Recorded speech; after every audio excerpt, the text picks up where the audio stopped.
দর্শক, আমাদের শিশুর একটি কমন সমস্যা হচ্ছে জ্বর হওয়া।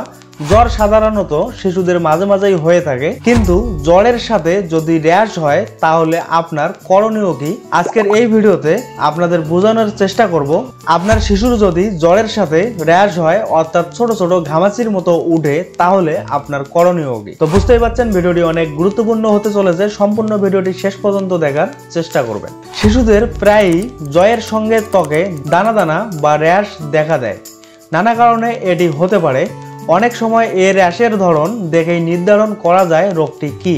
আসুন জেনে নেই পরিচিত কিছু রোগের কথা যেখানে জ্বর ও র্যাশ হয়। প্রথমে যেটি রয়েছে হাম। শিশুদের হাম বা মিজলস হলে শরীরে ছোট লালচে দানা দেখা দেয়। প্রথমে কানের পেছনে বা মুখে শুরু হয় এ র্যাশ, এরপর সারা গায়ে ছড়ায়। হাম ভাইরাসজনিত রোগ এবং এটি সংক্রামক। অন্য সব ভাইরাস জ্বরের মতো 2 সপ্তাহের মধ্যে এমনিতেই সেরে যায়। এরপরে যেটি রয়েছে জলবসন্ত। জলবসন্ত বা চিকেন প্যাক্সে যে র্যাশ উঠে তা হামের মতো লাল দানা নয়, বরং ক্ষুদ্র ফুসকুড়ির মতো। এ র্যাশ প্রথমে মুখ, বুক ও পিঠ জুড়ে হয়, তবে সারা শরীরেই হতে পারে। ভাইরাস সংক্রমণের কারণে হয় বলে এরও তেমন চিকিৎসা নেই। জ্বরের জন্য প্যারাসিটামল বা চুলকানির জন্য অ্যান্টিহিস্টামিন দিলেই চলে। সাধারণত 2 সপ্তাহের মধ্যে শিশু সেরে ওঠে। এরপরে যেটি রয়েছে রুবেলা। রুবেলা অনেকটা হামের মতোই, তাই এর আরেক নাম জার্মান মিজলস। এতে হামের মতোই লালচে বা গোলাপি ছোট দানা ওঠে, সঙ্গে জ্বর, সর্দি কাশি থাকে। অন্যান্য ভাইরাস সংক্রমণের মতো এটিও নিজে থেকেই সেরে যায়। সম্প্রতি সময়ে দেশে স্কুলগামী শিশুদের এ সংক্রমণ বেশ হচ্ছে। এতে জ্বরের সঙ্গে মুখের চারপাশ, হাত ও পায়ের তালুতে র্যাশ ওঠে। এটিও 2 সপ্তাহের মধ্যে সেরে যায়। এরপরে যেটি রয়েছে ডেঙ্গু।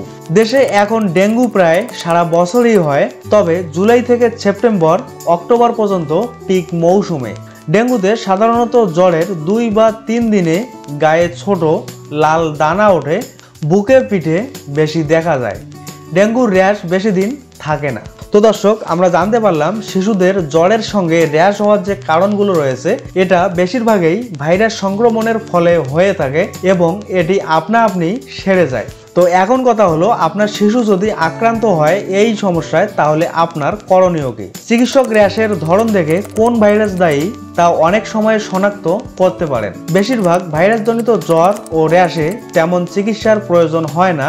জ্বরে প্যারাসিটামল, চুলকানিতে অ্যান্টিহিস্টামিন বা মলম এবং বিশ্রাম ও প্রচুর পানি পান করতে হবে।